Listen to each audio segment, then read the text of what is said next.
Neemias capítulo 8. Em chegando o 7º mês, e estando os filhos de Israel nas suas cidades, todo o povo se ajuntou como um só homem na praça, diante da porta das águas. Disseram a Esdras o escriba, que trouxesse o livro da lei de Moisés, que o Senhor tinha prescrito a Israel. Esdras, o sacerdote, trouxe a lei perante a congregação, tanto de homens como de mulheres, de todos os que eram capazes de entender o que ouviam. Era o primeiro dia do 7º mês. E leu no livro diante da praça, da fronteira à porta das águas, desde a alva até o meio-dia, perante homens e mulheres, os que podiam entender. E todo o povo tinha os ouvidos atentos ao livro da lei. Esdras, o escriba, estava num púlpito de madeira que fizeram para aquele fim. Estava em pé junto a ele, à sua direita, Matatias, Sema, Anaías, Urias, Ilquias e Maazéias, e à sua esquerda, Pedaías, Misael e Malquias, Razum, Rasbadana, Zacarias e Mesulão. Esdras abriu o livro à vista de todo o povo, porque estava acima dele. Abrindo-o, ele, todo o povo se pôs em pé. Esdras bendisse ao Senhor, o grande Deus, e todo o povo respondeu amém, amém, levantando as mãos. Inclinaram-se a adorar o Senhor com o rosto em terra. E Jesua, Bani, Serebias, Jamim, Acube, Sebetai, Rodias, Maazéias, Elita, Azarias,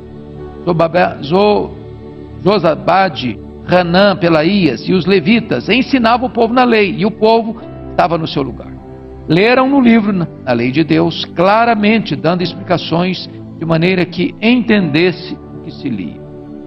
Neemias, que era o governador, e Esdras, sacerdote e escriba, e os levitas que ensinavam o povo, lhe disseram: este dia é consagrado ao Senhor vosso Deus, pelo que não pranteeis nem choreis, porque todo o povo chorava ouvindo as palavras da lei. Disse-lhes mais: ide, comei carnes gordas, tomai bebidas doces, e enviai porções aos que não têm nada preparado para si, porque este dia é consagrado ao nosso Senhor. Portanto, não vos entristeçais, porque a alegria do Senhor é a vossa força. Os levitas fizeram calar todo o povo, dizendo: calai-vos, porque este dia é santo, e não estejais contristados. Então todo o povo se foi a comer, a beber, e enviar porções, e a regozijar-se grandemente, porque tinham entendido as palavras que lhes foram explicadas. No dia seguinte, ajuntaram-se a Esdras, o escriba, os cabeças das famílias de todo o povo, sacerdotes, os levitas, isso para atentarem nas palavras da lei. Acharam escrito na lei que o Senhor ordenara por intermédio de Moisés que os filhos de Israel habitassem em cabanas durante a festa do 7º mês, e publicassem e fizessem passar pregão por todas as suas cidades em Jerusalém, dizendo: saí ao monte e trazei ramos de oliveiras, ramos de jambuzeiros, ramos de murtas, ramos de palmeiras e ramos de árvores frondosas, para fazer cabanas, como está escrito. Saiu, pois, o povo, trouxeram os ramos e fizeram para si cabanas, cada um no seu terraço, e nos seus pátios, nos átrios da casa de Deus, e na praça da porta das águas, e na praça da porta de Efraim. Toda a congregação dos que tinham voltado do cativeiro fez cabanas, e nelas habitou, porque nunca fizeram assim os filhos de Israel, desde os dias de Josué, filho de Num, até aquele dia. E houve muito grande alegria. Dia após dia, leu Esdras no livro da lei de Deus, desde o primeiro dia até o último dia, e celebraram a festa por 7 dias. No 8º dia houve uma assembleia solene, segundo o prescrito. Amém? Parece que eu vi uma água, é aqui mesmo. Então vamos dar uma olhadinha nesse texto, irmãos.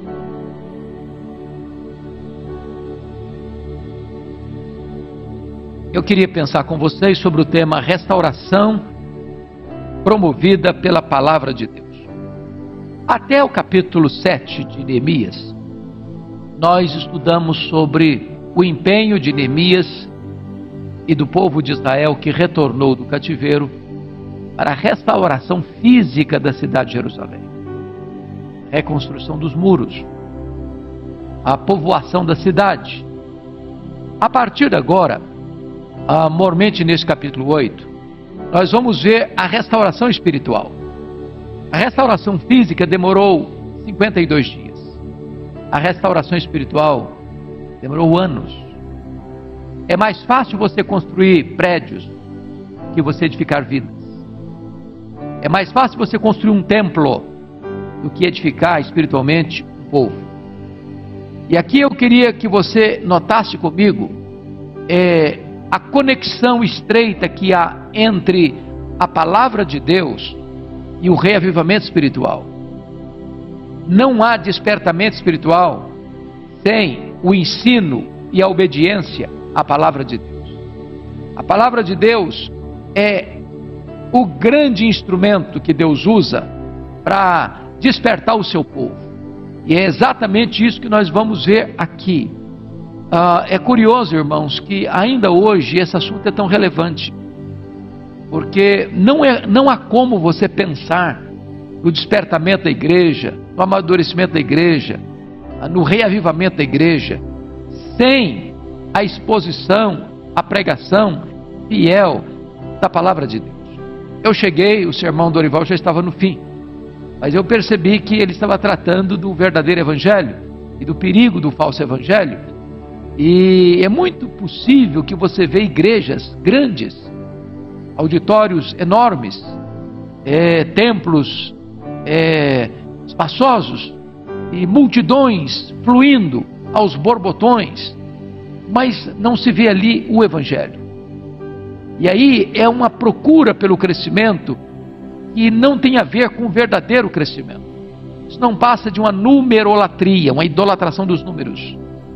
E hoje eu queria que você pudesse olhar comigo como é importante você voltar para o ensino das Escrituras. Então, eu queria que você olhasse aí, primeiro ponto, o ajuntamento para ouvir a palavra de Deus. Olha aí capítulo 8, versos 1 e 2. Primeira coisa que você nota nesse ajuntamento, que ele é espontâneo.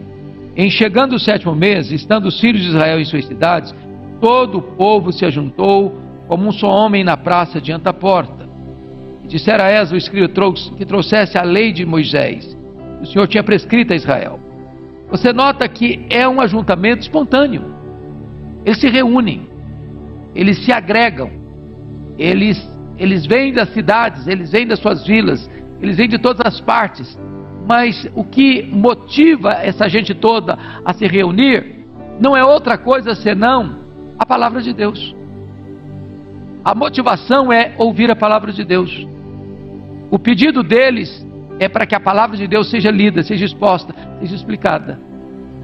Então, é muito importante você parar e perguntar ao seu coração: o que me motiva a ir à casa de Deus? O que me leva a sair de casa um domingo à tarde e ir para a igreja?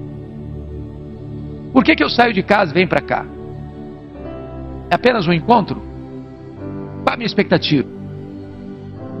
Qual o meu propósito?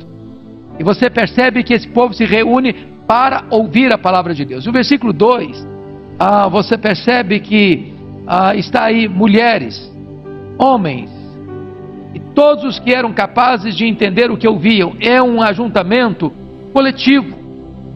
Você percebe que ninguém ficou para trás. Tem homem, tem mulher. E dá-nos a impressão que as crianças em idade suficiente para entender o que estava sendo lido, explicado, estava todo mundo lá. Então é um ajuntamento espontâneo, é um ajuntamento coletivo. Mas mais do que isso, o versículo 1 diz ainda algo sublime aí. Todo o povo se ajuntou como um só homem. Isso é um ajuntamento harmonioso. Porque às vezes a gente se ajunta, mas não tem união. Às vezes se ajunta, mas está batendo cabeça.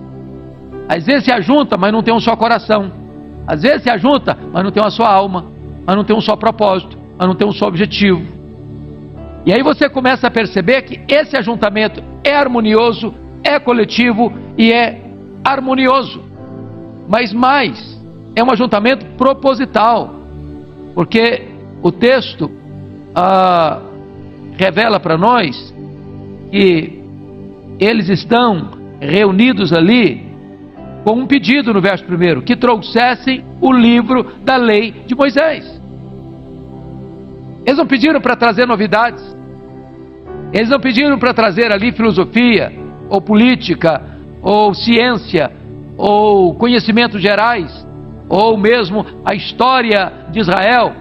Eles se reuniram com um propósito muito específico. Eles querem a palavra de Deus. Eles querem ouvir a palavra de Deus. O que move essa gente a se reunir é escutar a palavra de Deus. Então, vamos ver um segundo aspecto aqui, digno de nota. Vamos olhar a supremacia da palavra de Deus. Então, olha comigo, a primeira coisa que nós precisamos ainda hoje é de pregadores que tenham um compromisso inegociável com a fidelidade às Escrituras. Então, olha comigo o versículo 2. Esdras, o sacerdote, trouxe a lei perante a congregação, tanto de homens como de mulheres, e de todos os que eram capazes de entender o que ouviam. Olha ainda o versículo 4 comigo. Esdras, o escriba, estava num púlpito de madeira. Olha o versículo 5. Esdras abriu o livro à vista de todo o povo. Agora você pergunta, mas quem era esse Esdras? Que compromisso esse Esdras tinha com a palavra de Deus? Ele era um escriba. A Bíblia tem alguma informação sobre ele? Acerca da sua fidelidade às Escrituras? Quem pode abrir o livro anterior a Neemias, Esdras 7:10? Esdras 7:10. Vamos dar uma olhadinha. Que compromisso esse rapaz, esse homem, esse escriba tinha com a Bíblia, com a palavra de Deus? Se você encontrou Esdras 7:10, você pode ler comigo uma só voz. Vamos lá? Porque Esdras tinha disposto o coração para buscar a lei do Senhor e para a cumprir e para ensinar em Israel os seus estatutos, os seus juízos. 3 coisas você nota aí. Ele tinha disposto o coração. Para quê? Para buscar a lei de Deus. Segundo, para viver a lei de Deus. Terceiro, para ensinar a lei de Deus. Os verbos estão numa progressão: buscar, viver, ensinar. Então, é muito importante que você, ao buscar ouvir a palavra de Deus, a pergunta é: ouvir de quem? Se vai se pregar a palavra de Deus, quem vai pregar? E é muito importante que você entenda a necessidade de pessoas preparadas, comprometidas com a fidelidade às Escrituras. Porque nem todos os que proferem a palavra de Deus pregam a palavra de Deus. Nem todos os que proferem a palavra de Deus são boca de Deus. E quando esse povo foi buscar alguém para ensiná-los, eles buscam um escriba, eles buscam um líder, eles buscam um homem que já sabidamente era uma pessoa comprometida com a fidelidade às Escrituras. Segundo ponto sobre a supremacia da palavra de Deus é: o povo precisa estar sedento da palavra de Deus. Eu chamo a sua atenção aqui para alguns pontos importantes. Versículo 3, confira comigo, como é que estava o povo. E leu no livro diante da praça, que está defronte da porta das águas, desde a alva até o meio-dia, perante homens e mulheres, e os que podiam entender. Agora, olha como é que foi a reação do povo a essa leitura. Você pode ler o finalzinho comigo? E todo o povo tinha os ouvidos atentos ao livro da lei. Então note você que precisa existir uma conectividade entre o que fala e o que ouve. O pregador e os ouvintes. O pregador é alguém que está comprometido com a Escritura, mas todo o povo, homens, mulheres e os que podiam entender, tinham os ouvidos o quê? Atentos ao livro da lei. Essa é a disposição com que a gente deve chegar à casa de Deus. Ouvidos atentos. Mas olha o versículo 6. Na parte B diz que inclinaram-se e adoraram o Senhor com o rosto em terra. Com o rosto em terra. E Esdras havia dito, Esdras bendisse o Senhor, o grande Deus, e todo o povo respondeu: amém, amém. levantando as mãos. O que você nota nisso aqui? Reverência. Senso de reverência diante da majestade de Deus e diante da supremacia da palavra de Deus. Então, amados, também é muito importante não só que a palavra seja pregada com fidelidade, mas que a palavra seja recebida com senso de reverência. É isso que nós estamos vendo aqui. Mas ainda, olha comigo o que acontece no verso 9, parte B. Porque todo o povo chorava ouvindo as palavras da lei. Deixa eu dizer algo importante para os irmãos. Nós somos, como ser humano, constituídos de razão, de emoção e de mais o quê? Volição, vontade. A mensagem tem que atingir o seu intelecto. Eles tinham que entender a mensagem. Eles entenderam a mensagem. A mensagem tem que tocar suas emoções. E a mensagem tem que despertar a sua vontade. Se eu apenas entendo, me emociono, mas não faço nada, não houve resultado eficaz. Se eu apenas me emociono, mas não entendo, virou misticismo. Se eu apenas entendo, mas não me emociono, virou racionalismo. A palavra de Deus, ela precisa abranger o seu ser completo, pleno. Sua razão, eles entenderam,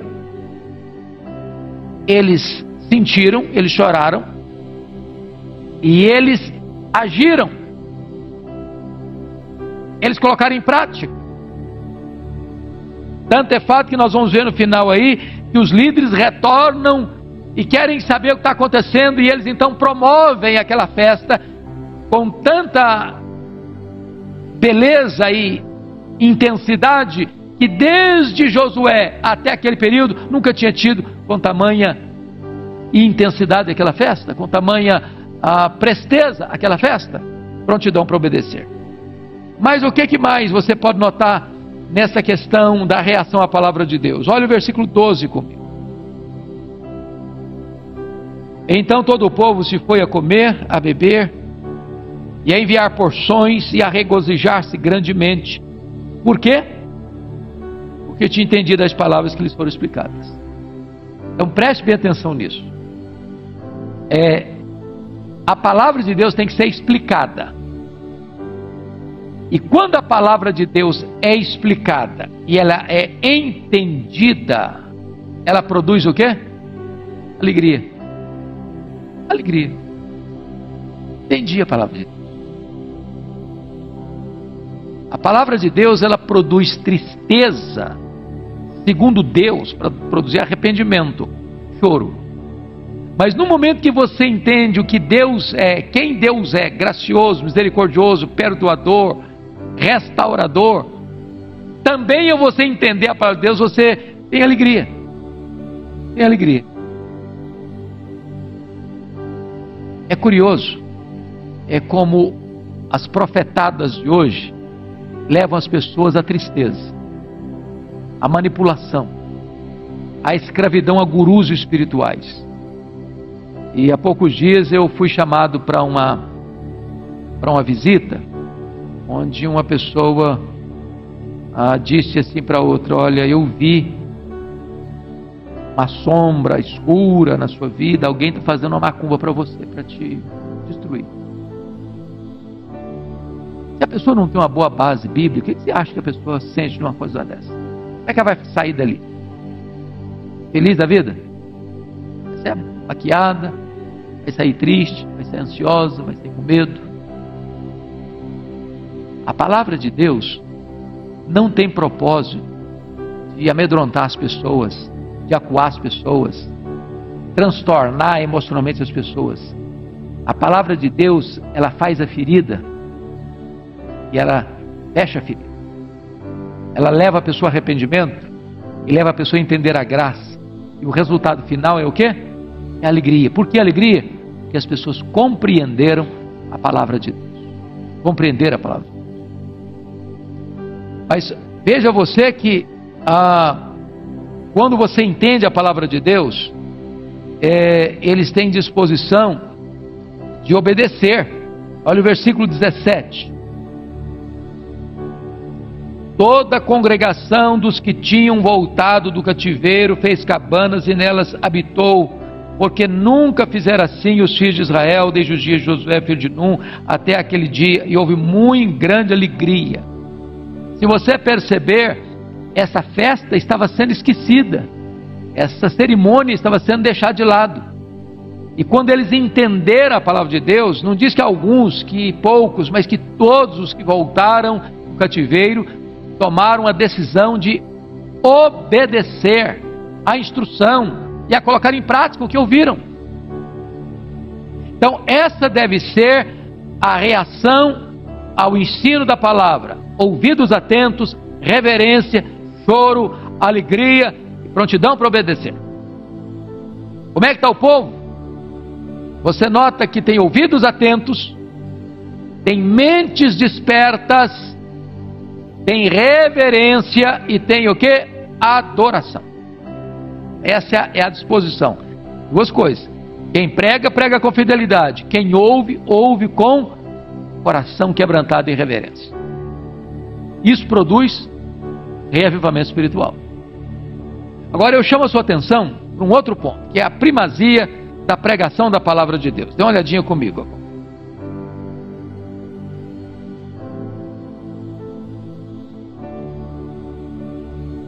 A primazia da palavra de Deus. Então, eu acho que aqui nós temos uma espécie de modelo do que nós chamamos de pregação expositiva. Quando eu escrevi sobre esse assunto, foi, pela graça de Deus, a tese que eu fiz, meu curso lá nos Estados Unidos, pregação expositiva, tratando desse assunto.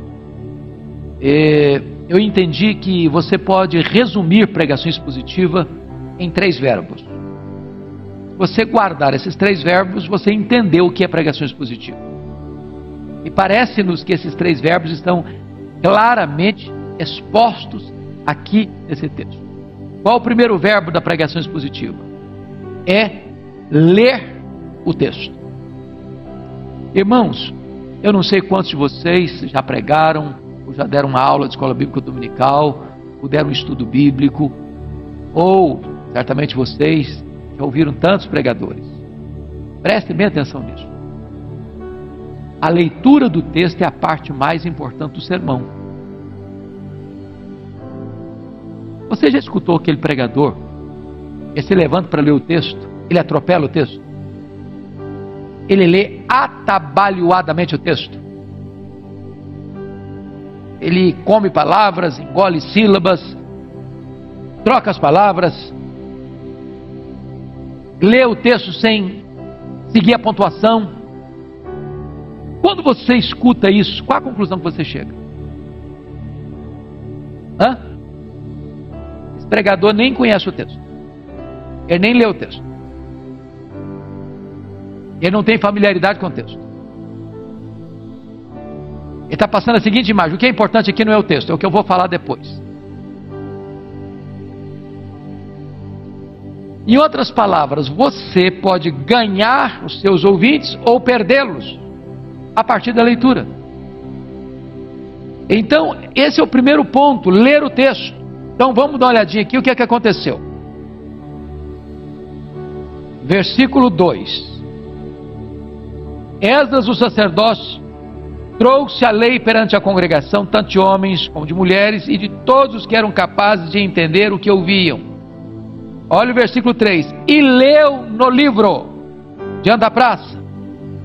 E agora veja o verso 5: Esdras abriu o livro à vista de todo o povo, porque estava acima dele. Abrindo-o, ele, todo o povo se pôs em pé. Então a primeira coisa que Esdras fez foi o que mesmo? Ler o texto. Ler o texto. Segunda coisa: qual o segundo verbo da pregação expositiva? Primeiro é ler o texto. Segundo é explicar o texto. Pregação é explicação da Bíblia. Você conhece aquele pregador que lê o texto, vai embora do texto e nunca mais volta para o texto? Ou aquele pregador que diz assim: eu já tenho sermão, só falta o texto agora.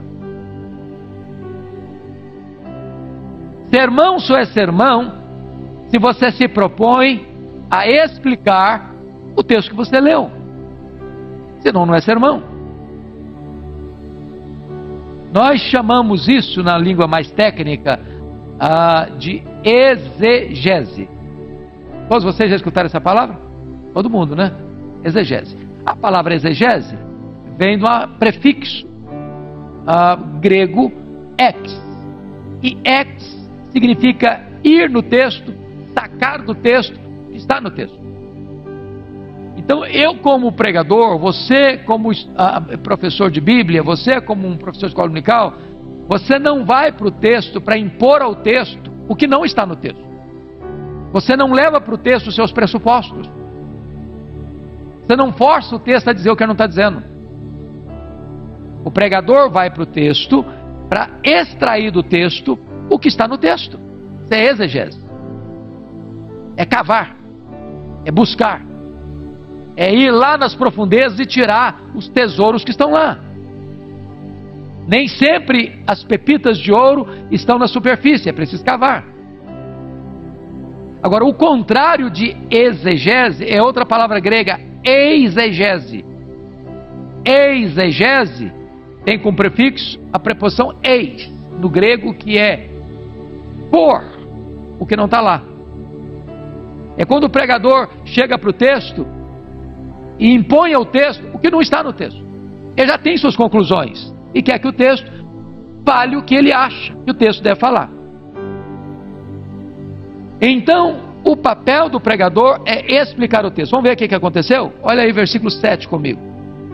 7 e 8. A parte final diz que os levitas ensinavam o povo na lei e o povo estava no seu lugar.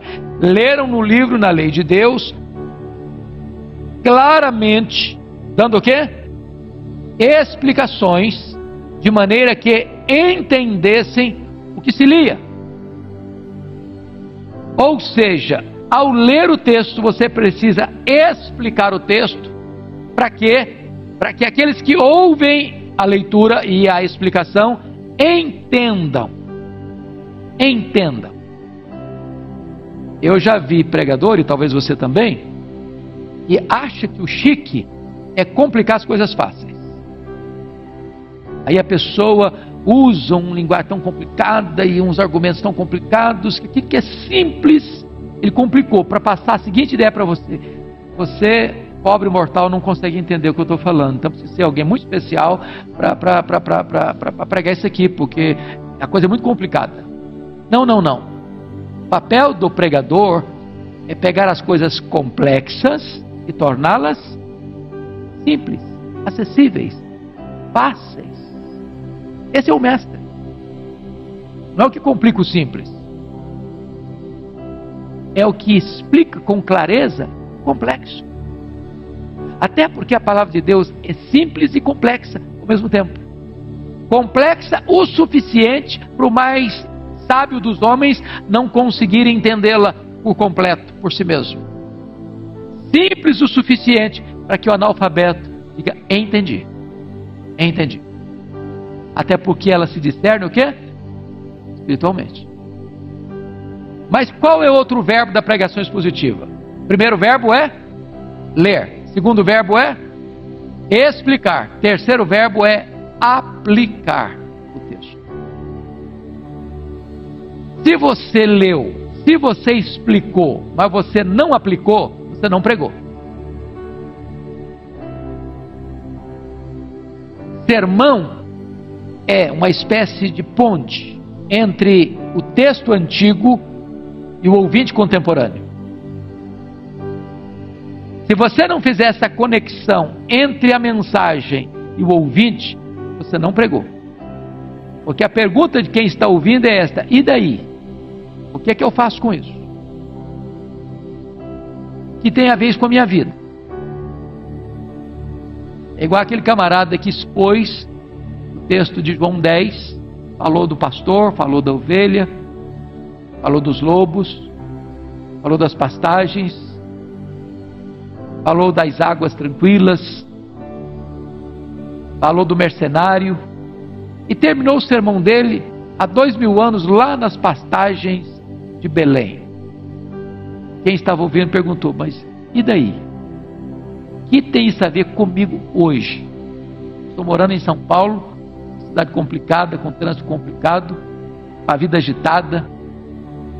Que conexão tem isso comigo? Então você só prega quando você aplica o que você pregou para a vida de quem está ouvindo você. Em outras palavras, você não prega diante de um auditório, você prega ao auditório. E agora você pode perceber isso comigo nos versos 9 a 12, quando ele aplica o texto. Quando o povo começa a chorar ao ouvir a lei, aí eles chegam e diz no verso 10: não vos entristeçais, porque a alegria do Senhor é a vossa força. Não contristais, não estejais contristados. Versículo 12: então todo o povo se foi a comer, a beber, a enviar porções, a regozijar-se grandemente, porque tinham entendido as palavras que lhes foram explicadas. Perceberam, irmãos? Primeiro foi lido, depois foi explicado, depois foi o quê? Aplicado. É isso que aconteceu aqui. Um exemplo para nós do que significa hoje o chamado sermão expositivo ou pregação expositiva. Mas vamos dar outra olhadinha quais são os efeitos da palavra de Deus. Quais são os efeitos da palavra de Deus? Eu já vou voltar àquilo que disse antes, para que isso fique bem claro. Primeiro propósito da explicação da palavra de Deus: a Bíblia não é um livro mágico, nem místico. A Bíblia é um livro racional. Você precisa ler, você precisa fazer o quê? Entender. Então, a leitura e a pregação da palavra de Deus visa o seu intelecto. Olha comigo aí o versículo 8. Você pode ler o 8 comigo? Vamos lá? Leram no livro, na lei de Deus, claramente, dando explicações, de maneira que entendesse e se lia. Então, onde que a leitura e a pregação devem atingir? Qual o alvo principal? Seu intelecto.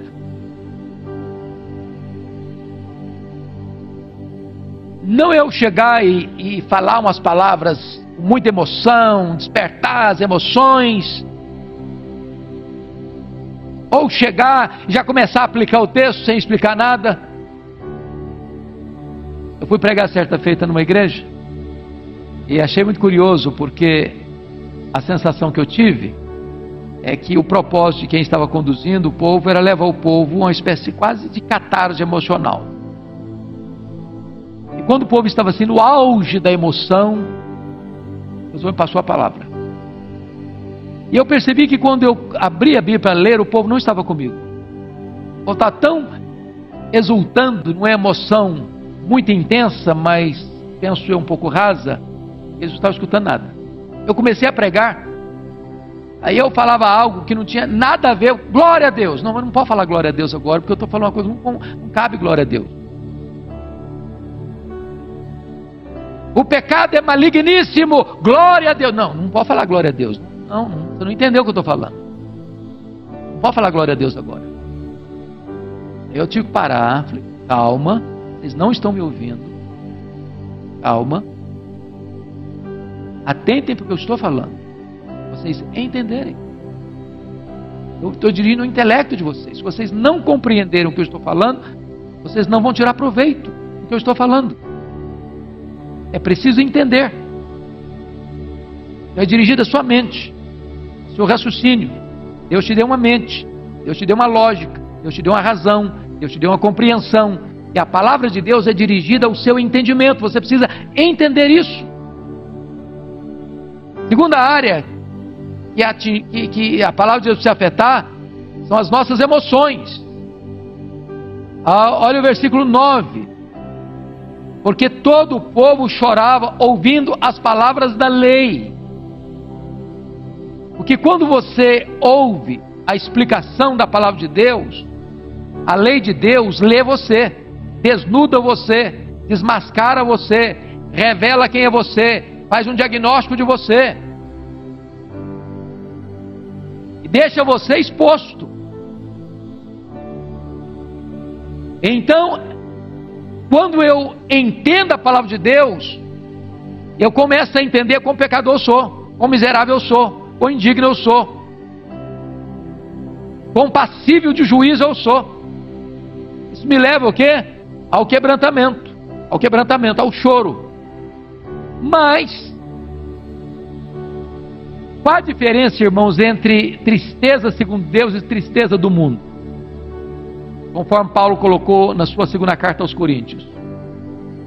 A tristeza do mundo, ela diz assim para você: você caiu, você pecou, está eliminado, não tem saída mais para você, você está acabado. Isso é o que o diabo diz para as pessoas. Ele tenta a pessoa pecar, depois a pessoa peca, agora não tem mais jeito. Mas quando você ouve a palavra de Deus, entende a palavra de Deus, primeira coisa que acontece com você, você é ferido pela palavra, pela essa espada. Ela prova que você é pecador, mas ao mesmo tempo que ela revela o seu pecado, sua desobediência, ela oferece para você o quê? A oferta da graça, perdão de Deus. E de repente aquele choro, aquela tristeza segundo Deus, deságua numa alegria espiritual do perdão, da graça salvadora, do acolhimento da graça, da bondade de Deus, que acolhe você, que perdoa você, que restaura você, que levanta você. Então, a palavra de Deus atinge o intelecto, e a palavra de Deus atinge o quê? As emoções. Tanto para as lágrimas do arrependimento, como para a alegria da salvação e da restauração.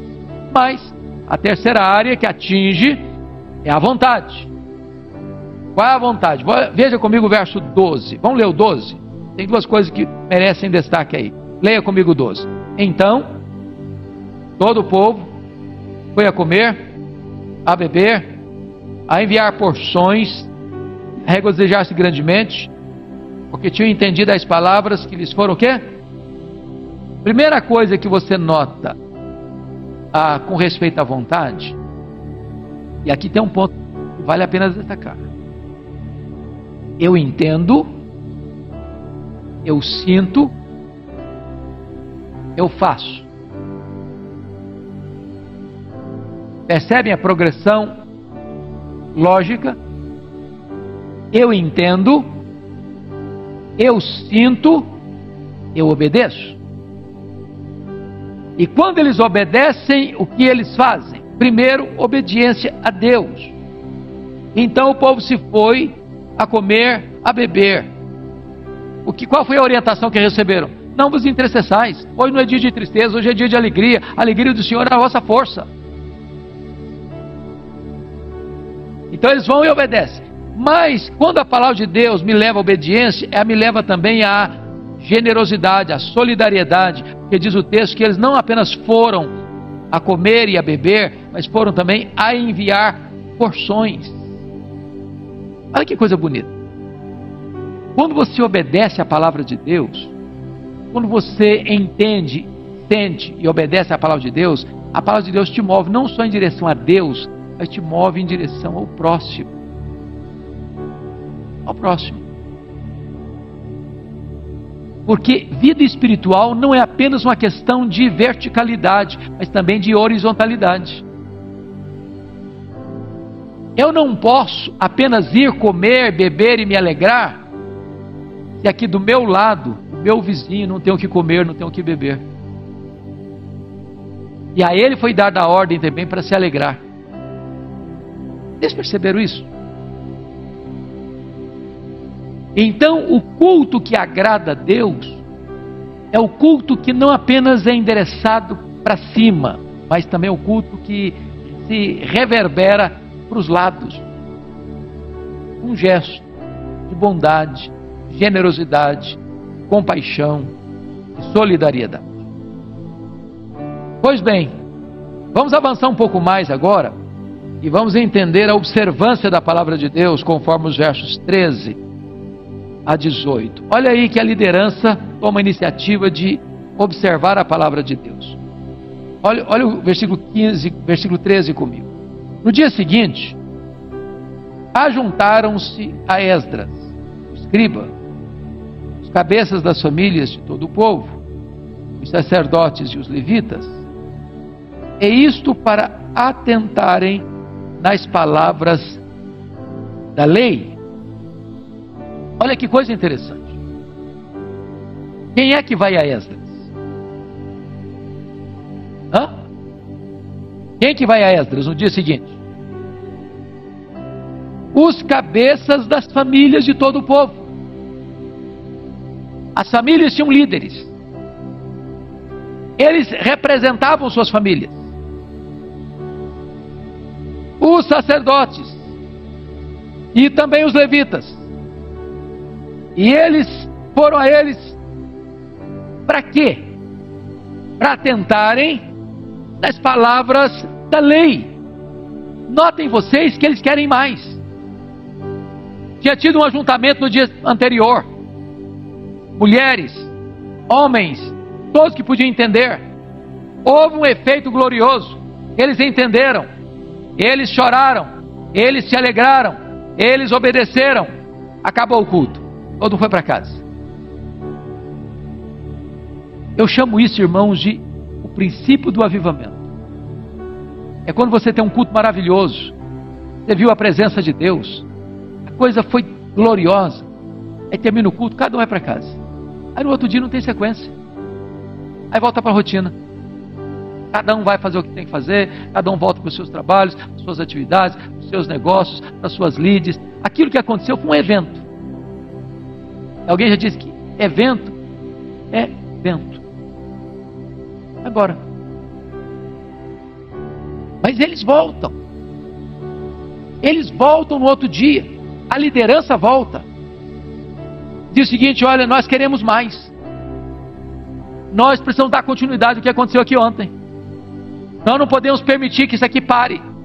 Leia a história dos avivamentos e vocês verão que sempre que aconteceu um avivamento, as pessoas não ficaram apenas num culto abençoado, numa conferência abençoada, num congresso abençoado. Eles deram sequência no dia seguinte. E aí, ao voltarem e a atentarem das palavras da lei, olha o que está escrito no 14. Vamos lá, juntos. Acharam escrito na lei que o Senhor ordenara por intermédio de Moisés que os filhos de Israel habitassem em cabanas durante a festa do 7º mês. Então eles começaram a perceber que tinham coisas que a lei estabelecia que tinham ficado para trás. Eles não faziam mais, que não cumpriam mais, que não obedeciam mais. Eles estavam sendo omissos.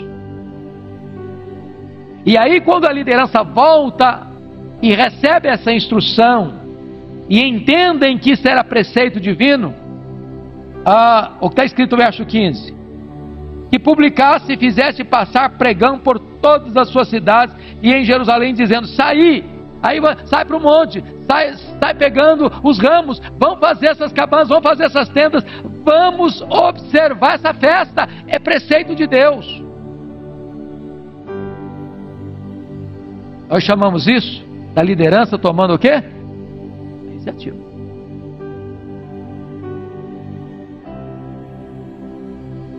Preste bem atenção, irmão.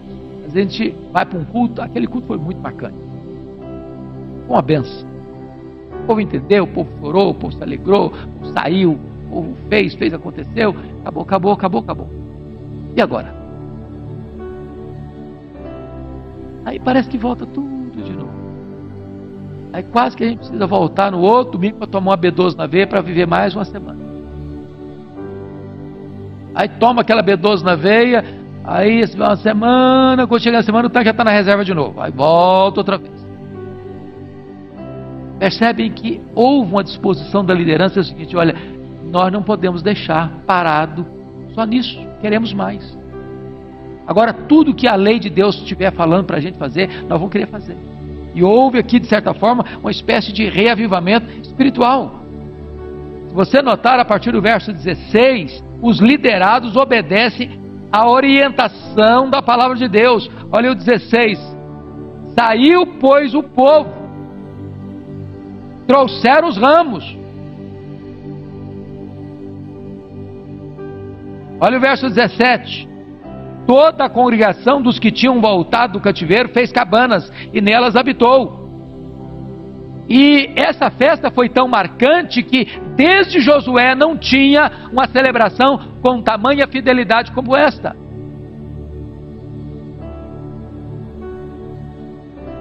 Qual o resultado disso? Olha o verso 18. Você pode ler o 18 comigo?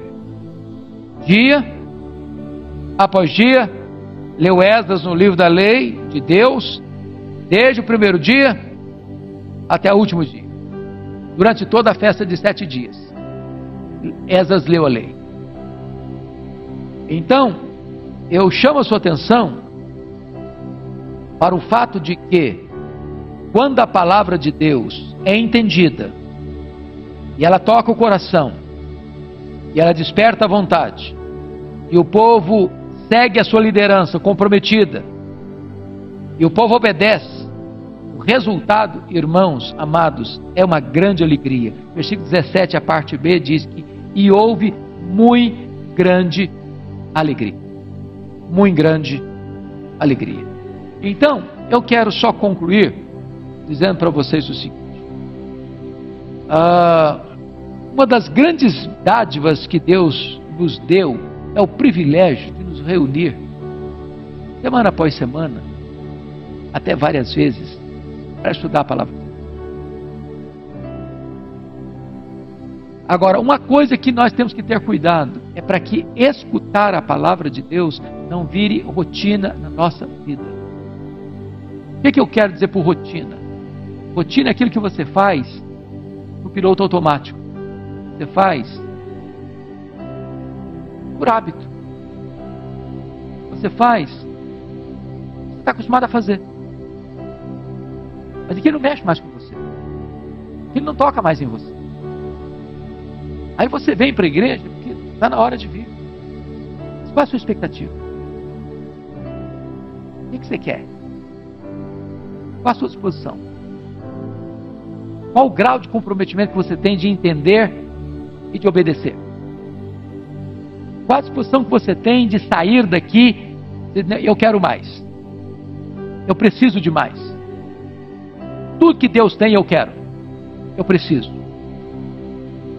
Quando nós entendemos então a dinâmica da operação da palavra de Deus na nossa vida e na vida da igreja, o que experimenta-se aqui é um reavivamento espiritual. Por que, irmãos, que nós precisamos, e agora eu quero fazer a minha aplicação, um outro aspecto desta mensagem. Por que isso é importante?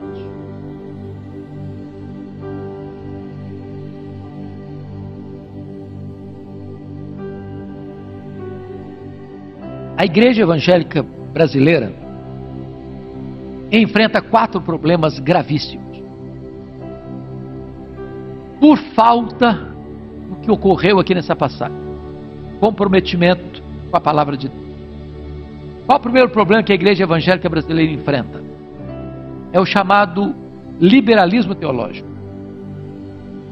É quando as pessoas se aproximam desse livro não como um livro inspirado, não como um livro inerrante, infalível, suficiente, mas se aproximam dele da perspectiva de que ele é um livro que está sujeito a falhas, equívocos, a erros. As pessoas entram aqui com a ideia de que este livro não merece confiança. Parece distante isso? Não. Hoje nós temos denominações no Brasil cujos seminários não acreditam mais que esse livro é a palavra de Deus. E se você for a fundo estudar, essas denominações estão dando marcha ré. Estão minguando. Como aconteceu na Europa. A igreja está morta. Como está acontecendo na América do Norte. As denominações históricas tomadas de assalto pelo liberalismo estão morrendo. Literalmente. Perdendo milhares de membros todos os anos. Templos vazios. Sendo vendidos. Porque não tem mais gente para frequentar. Onde o liberalismo chega, ele mata a igreja. Não tem antídoto contra o liberalismo. Qualquer igreja que não subscrever sua fidelidade às Escrituras, morre. Ela já assina o seu atestado de óbito. Por que o liberalismo entra? Porque não tem mais pregação. As pessoas não acreditam mais. E se você chega para o povo e não prega a palavra, você está dando palha para o povo, e não trigo. Então não tem vida mais. Segundo problema, irmãos, que ocorre na igreja evangélica brasileira por falta da pregação fiel das Escrituras é o sincretismo religioso. Ele está no outro lado, no outro polo. Talvez você diga, bom, mas pelo menos o sincretismo religioso funciona, porque traz resultado. Os templos estão cheios. Os camelôs da fé estão encontrando muitos adeptos, porque eles estão pregando o que o povo quer ouvir: milagres, curas, prosperidade, sucesso profissional, riquezas. Ainda que essas riquezas sejam apenas para os cofres da igreja ou para o bolso dos donos dessas igrejas. Agora preste atenção, no sincretismo também não tem Bíblia, não tem Evangelho. É curioso, irmãos, como tantas igrejas hoje estão pregando verdadeiras mandingas em nome de Deus. Sal grosso, um copo d'água, o camarada tem o desplante de vender garrafões d'água, como se aquela água fosse uma água ungida. Pessoas compram e botam um copo em cima da televisão, achando que aquilo vai resolver o problema dela. Vende rosa, vende qualquer coisa, vende toalha suada, vende até lote no céu. E as pessoas compram, e as pessoas correm atrás, e as pessoas buscam isso e acreditam nisso, são enganadas por isso. Mas por quê? Porque não se tem a palavra de Deus. Não se tem a palavra de Deus. E onde não se tem a palavra de Deus, o sincretismo entra, tem espaço. Por quê? Porque se você não tem crente bereano, o que era o crente bereano? Lembram lá de Bereia? Quando Paulo pregava, eles examinavam se era isso mesmo. Então não importa quem suba naquele púlpito, se é Arival, se é Hernandes, se Valcimei, se José, se Antônio, se Manuel, não importa quem. Seu papel ao estar ouvindo aí é examinar aqui se ele está falando de fato, é isso mesmo. Deus não tem compromisso com a palavra do pregador, Deus tem compromisso com a sua palavra. O que volta vazio não é a palavra do pregador, que volta vazia, que não volta vazia, é a palavra de Deus. Então nós precisamos nos comprometer com a palavra de Deus. Mas a terceira coisa, eu termino aqui, para nós termos um pequeno intervalo, antes do culto às 7, é que quando você prega a palavra de Deus com esse senso de ler, de explicar, de aplicar, com essa reverência, com esse senso de adoração, produzindo entendimento, produzindo quebrantamento, produzindo obediência, isso livra a igreja do que eu chamo de ortodoxia morta. E ortodoxia é boa. Ortodoxia é quando você prega a sã doutrina, a verdade de Deus, como ela é. Agora, é possível, irmãos, que se abrace a sã doutrina e perca o fervor, como a igreja de Laodiceia. Porque é fiel à doutrina, mas Jesus diz assim: eu tenho uma coisa contra ti, é que tu abandonaste o teu primeiro amor. Fica só no intelecto, não desce para o coração, não vaza pelas mãos para a prática da obediência. Então eu posso ter a cabeça cheia de luz, mas se eu não tiver fogo no coração, esse entendimento que eu tenho não vai produzir vida, vai produzir morte. Então, solenidade sem vida não produz nada. J.I. Packer, que talvez foi considerado o maior teólogo do século XX, ele ainda está vivo, ele disse: não tem nada mais solene que um defunto dentro de um caixão com terno azul marinho com flores brancas. É uma solenidade maravilhosa, mas também não tem vida. A igreja precisa ter vida. A pregação é viva, a palavra de Deus é viva. E nós não podemos permitir, queridos irmãos, que a nossa vida cristã transforme apenas numa ortodoxia engessada, fria, ossificada, morta. A pregação da palavra de Deus tira da igreja esses males que estão destruindo a igreja de Deus mundo afora. Você tem hoje denominações que permanecem fiéis à palavra, mas muitas ainda, mesmo sendo fiéis, porque não tem heresia, porque não tem falsos mestres, porque não tem falsos apóstolos, porque não tem falsos profetas, mantêm-se engessadas, ossificadas, uma ortodoxia morta. E M. Bounds disse certa feita, ele viveu no século XIX, disse: nada mata mais do que a ortodoxia morta. Então que Deus nos ajude a termos compromisso com a palavra, a lermos, a meditarmos, a praticarmos, a pregarmos, a ouvirmos, a obedecermos, e que esta palavra gere vida na nossa vida, para que por meio de nós e através de nós outras pessoas sejam alcançadas. Vamos ficar em pé e nós vamos orar dando graças a Deus por esse tempo precioso.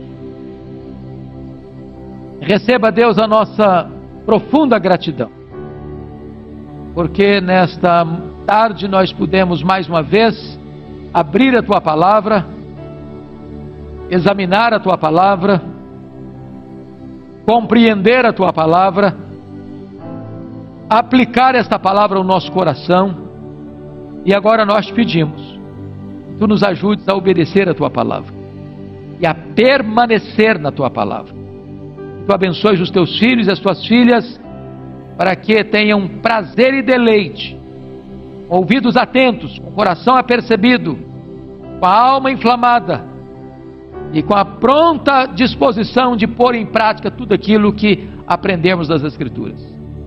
Que seja assim para a glória do Teu nome e para a edificação do nosso coração, em nome de Jesus. Amém.